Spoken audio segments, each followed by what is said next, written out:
Hello दोस्तों, नमस्कार। आपके अपने यूट्यूब चैनल वाईफाई विनय में आपका स्वागत है और मैं हूं राम सुख सिद्ध। देखिए बच्चों, आज हम आपके लिए लेके आए हैं वस्तुनिष्ठ प्रश्न जो कि हिस्ट्री से संबंधित है। सबसे पहले शुरू करते हैं मौर्य से, उसके बाद में गुप्त, धीरे धीरे ऐसे करके आगे बढ़ेंगे। जितने भी ऑप्शन वाले क्वेश्चन होंगे, आप अपनी रणनीति के साथ उनको तैयार जरूर करें, ताकि आपका कॉन्फिडेंस होता है वो बढ़ता है और एग्जाम में आप कुछ अच्छा करते हैं। तो चलिए इसको शुरू करते हैं। इंडिका नामक पुस्तक किस लेखक द्वारा लिखी गई है? अब देखिए, इंडिका पुस्तक है वो किसके द्वारा लिखी गई है? विशाखदत्त, मेगास्थनीज, स्ट्रेबो, चाणक्य। अब इनमें से आपको बताना है। तो नॉर्मल सा क्वेश्चन है। इंडिका, इंडिका मेगास्थनीज के नाम, मेगास्थनीज इसका लेखक है, मेगास्थनीज इसको लिखता है और यह चंद्रगुप्त मौर्य के दरबार में आता है और उससे पहले ये सेल्यूकस निकेटर का व्यक्ति था, उसका सेनानायक था। उसके बाद में ये चंद्रगुप्त मौर्य के दरबार में आ जाता है। ये आता है 404 से लेकर 399 तक, ये इस ईस्वी में रहता है। 404 से 399, 5 साल तक ये इसमें रहता है। तो ये पुस्तक होगी मेगास्थनीज की। अगला प्रश्न आता है, मौर्य काल की जानकारी निम्नलिखित ग्रंथों में से नहीं मिलती है। यानी इनमें से कौन सा ग्रंथ है जिसमें से मौर्य काल की जानकारी नहीं मिलती? अर्थशास्त्र, मुद्रा राक्षस, दीपवंश, महावंश और तूतीनामा। तो इसका सोचिए क्या आंसर होगा। तो मैं बताता हूं, इसका आंसर हो गया तूतीनामा। अब देखिए, अर्थशास्त्र है, ध्यान रखना, अर्थशास्त्र को कभी भी हम इकोनॉमिक्स नहीं कहेंगे। इस अर्थशास्त्र को हम कभी भी इकोनॉमिक्स नहीं कहेंगे, क्योंकि ये एक राजनीतिक अर्थशास्त्र है। ये अभी जो वर्तमान में अर्थशास्त्र है वो अर्थशास्त्र नहीं है इकोनॉमिक्स वाला। ये मौर्य काल का एक अर्थशास्त्र है जो चाणक्य के द्वारा लिखा गया है। ये है राजनीतिक अर्थशास्त्र, ध्यान रखना इस बात को। दीपोस, मावस, मुद्रा राक्षस मिलती है, लेकिन तूतीनामा से कोई जानकारी नहीं मिलती है। अगला प्रश्न आता है, किस ग्रंथ में हमें पाटलिपुत्र के नगरीय प्रशासक का वर्णन मिलता है? अर्थशास्त्र, इंडिका, मुद्रा राक्षस और दीपवंश व महावंश। तो पाटलिपुत्र के नगरीय प्रशासन की जानकारी हमें कहां से मिलती है? ये मिलती है इंडिका, जो मेगास्थनीज की थी। आगे बात करते हैं, चंद्रगुप्त मौर्य वृद्धावस्था में जैन साधु भद्रबहु के साथ, ध्यान रखना ये अंत में जाकर जैनी बन जाता है, जैन साधु भद्रबहु के साथ तपस्या करके किस स्थान पर चला जाता है? सांची, गया, श्रवण बेलगामा, श्रावस्ती। तो ध्यान रखना ये चला जाता है कहां पर? श्रवण बेलगामा, कर्नाटक, इन साधु भद्रबहु के साथ। तो ध्यान रखना, चंद्रगुप्त मौर्य का सर्वप्रथम गुरु होता है चाणक्य, जिसको हम विष्णुगुप्त बोलते हैं, और अंत में ये जो जैन गुरु होता है वो होता है भद्रबहु। तो श्रवण बेलगामा की पहाड़ियों में चला जाता है, वहां सलेखाना पद्धति से अपने प्राण त्याग देता है। ये जैन ग्रंथों में होती है सलेखाना पद्धति, यानी भूखा और प्यासा रहकर अपने शरीर को त्याग देना। अगला प्रश्न आता है, अशोक के अभिलेखों में निम्न में से कौन सी लिपियां प्रयुक्त हुई है? ब्रह्मी, खरोष्टी, अरामाइक व ग्रीक, उपरोक्त सभी। तो जानना, लिपियां, 3 लिपियां प्राप्त हुई है, ब्रह्मी, खरोष्टी, अरामाइक व ग्रीक। तो इसका आंसर हो जाएगा उपरोक्त सभी। अगला प्रश्न आता है, किस मौर्य शासक की उसके सेनापति द्वारा हत्या कर दी जाती है? यानी ऐसा कौन सा मौर्य शासक था, उसका सेनापति उसको मार देता है, यानी उसका वध कर देता है? अशोक, चंद्रगुप्त, दशरथ, वर्धत। तो अब देखिए इसमें से आंसर होगा वर्धत, क्योंकि ये मौर्य अंतिम मौर्य शासक था और इसको इसके सेनापति के द्वारा इसका वध कर दिया जाता है और सेनापति गद्दी पर बैठ जाता है। अगला प्रश्न आता है, अशोक के समय में पाटलिपुत्र में कौन सी बौद्ध संगीति का आयोजन किया गया? तो पहली, दूसरी, तीसरी, चौथी। तो ध्यान रखना यह थी तीसरी।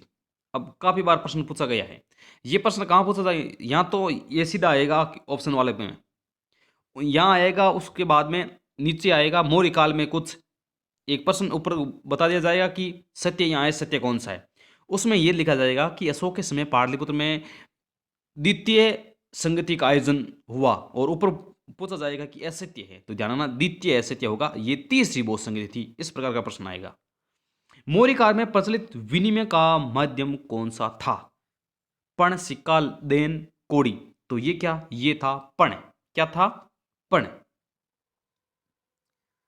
आगे बात करते हैं, अशोक के किस शिलालेख में कलिंग नरसंहार का वर्णन है? तो ध्यान रखना, अशोक का जब कलिंग नरसंहार होता है वो कौन से वर्ष में है? वो 10वें, 11वें, 12वें, 13वें, तो ये 13वें में था। अगला प्रश्न है, अशोक के काल में किस देश के राजा ने उसके समान देव नाम प्रिय की उपाधि धारण की थी? मिस्र का टोलमी, एपिस का मक, सीरिया का एंटिगोनस और श्रीलंका का तिस। तो देखिए, ये था श्रीलंका का तिस, जिसने अशोक ने अपने पुत्र महेंद्र और संघमित्रा को यहां श्रीलंका भी भेजा था। और देवनाम प्रिय की उपाधि श्रीलंका के 30 राजा थे, उन्होंने देवनाम प्रिय की भी उपाधि धारण की थी। अगला आता है, किस प्राचीन ग्रंथ में विवरण दिया गया कि भारत में दास प्रथा नहीं थी?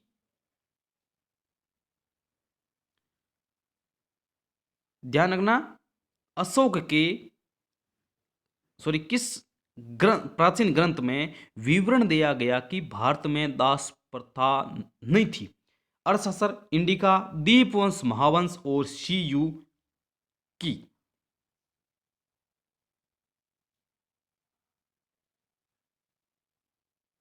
तो इसका आप आंसर सोचिए कौन सा होगा। बहुत शानदार क्वेश्चन है ये।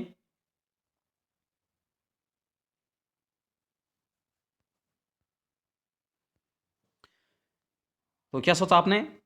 ये था इंडिका, जो मैगस्थनीज के द्वारा लिखी गई है। इसमें बताया गया कि मैगस्थनीज लिखता है कि जो मौर्य काल में भारत में दास प्रथा नहीं थी। बाकी कुछ कहते हैं कि दास प्रथा थी, लेकिन ये मैगस्थनीज ने इंडिका पुस्तक में ये लिखा था कि दास प्रथा नहीं थी। आगे बात करते हैं, मौर्य सम्राट अशोक का नाम किस अभिलेख में पाया गया? मास्की व गुजरा, टोपरा व मेक, मनसेरा व शाहबाजगढ़ी, राजनाथ व सांची। तो ये मास्की व गुर्जरा में अशोक का नाम लिखा गया है। उदय गोलम एक और था, इससे करके 3-4 थे, मास्की, गुर्जरा, उदय गोलम। अगला प्रश्न आता है, सेल्यूकस ने किस राजदूत को चंद्रगुप्त के दरबार में भेजा था? आ गया बस, सीधा सा है। मेगास्थनीज को भेजा था 404 से 399 तक। निम्नलिखित में से मौर्य काल का मुख्यतः भूमिकर, भाग, बलि, भुक्ति और उद्ग्रह। तो मौर्य काल का जो भूमिकर कहलाता था वो कहलाता था एक भाग कहलाता था। क्या था? भाग। देखिए, हम 15 कम से कम 30 क्वेश्चन सोल्व करेंगे। 28-30 क्वेश्चन है इसमें, तो अच्छी तरह से आप सोच समझ कर आंसर दीजिएगा। मैं आपको 1 या 2 सेकंड का आपको समय देता हूं बीच में, तो उनमें से आप आंसर सोच लिया करो। आगे बात करते हैं, भारतीय इतिहास में वह पहला शासक कौन था जिसने राजनीतिक जीवन में हिंसा के त्याग का सिद्धांत सामने रखा? तो कौन था ये था अशोक। कौन था? ये था अशोक। जियो और जीनेदा का सिद्धांत इन्होंने अपनाया। चंद्रगुप्त मौर्य ने नंद वंश के किस शासक को पराजित किया? ये था महापद्मनंद, घननंद, नित्यानंद, मत्स्यानंद। तो ये कौन था? ये था घनानंद। यहाँ कहाँ कहीं कहीं बार इसमें दे रखा है घनानंद, तो घनानंद घनानंद एक ही है, घनानंद। अगला प्रश्न आता है, दिल्ली टोपरा, दिल्ली मेरठ, लोरिया अरराज, लोरिया नंदगढ़, रामपुरवा, प्रयाग इत्यादि स्थानों पर अशोक के क्या मिले हैं? बहुत शानदार क्वेश्चन है। वर्त शिलालेख, स्तंभ लेख, लघु स्तंभ लेख, लघु शिलालेख और लघु स्तंभ लेख। तो देखिए क्या मिला है। तो ये क्या थे? ये थे स्तंभ लेख। ध्यान रखना, ये क्या थे? स्तंभ लेख। दिल्ली टोपरा, दिल्ली मेरठ, लोरिया अरराज, लोरिया नंदगढ़, रामपुरवा और प्रयाग 7 स्तंभ लेख थे और 6 स्थान से प्राप्त हुए थे, याद रखना।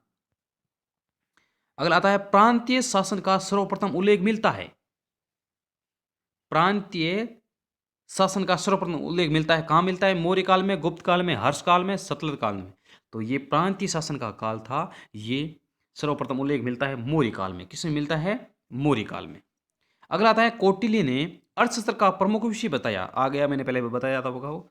राजधानी, राजनीति, अर्थशास्त्र, इतिहास, भूगोल। तो ये जो अर्थशास्त्र विषय था ये एक राजनीति के रूप में जाना गया।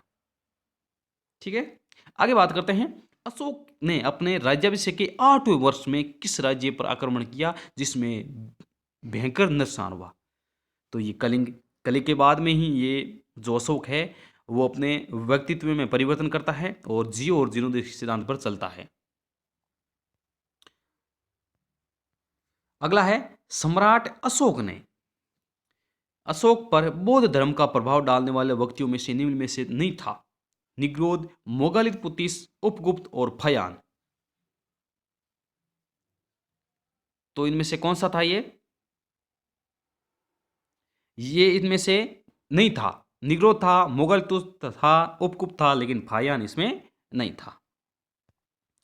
अगला है, सर्वप्रथम किस सम्राट ने जियो और जीने दो का पाठ पढ़ाया? कौन था? अकबर, अशोक, चंद्रगुप्त मौर्य, हर्ष। तो ये था अशोक। इन्होंने कहा है जियो और जीने दो, आप भी जियो और दूसरों को भी जीने दो। अशोक के ज्यादातर अभिलेख किस लिपि में लिखे गए हैं? अशोक के ज्यादातर अभिलेख किस लिपि में है? ब्रह्मी, ख्रोष्टी, अरामाइक और यूनानी। तो ये है ब्रह्म लिपि में, ब्राह्मी लिपि है उसमें। 3 लिपियां थी।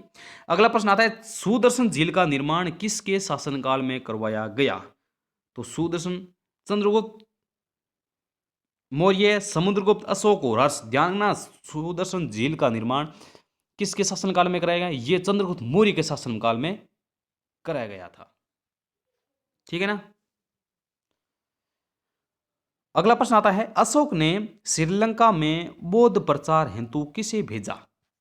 मैंने पहले भी बताया आपको, महेंद्र व संघमित्रा को भेजा था। ठीक है ना। अगली बात करते हैं, मौर्यकालीन मुद्राओं में से नहीं है कांस्यपण या पण, मासक, काकनी और रुपया। तो इनमें ध्यान रखना, मौर्यकाल में रुपया नहीं था, रुपया वर्तमान में है।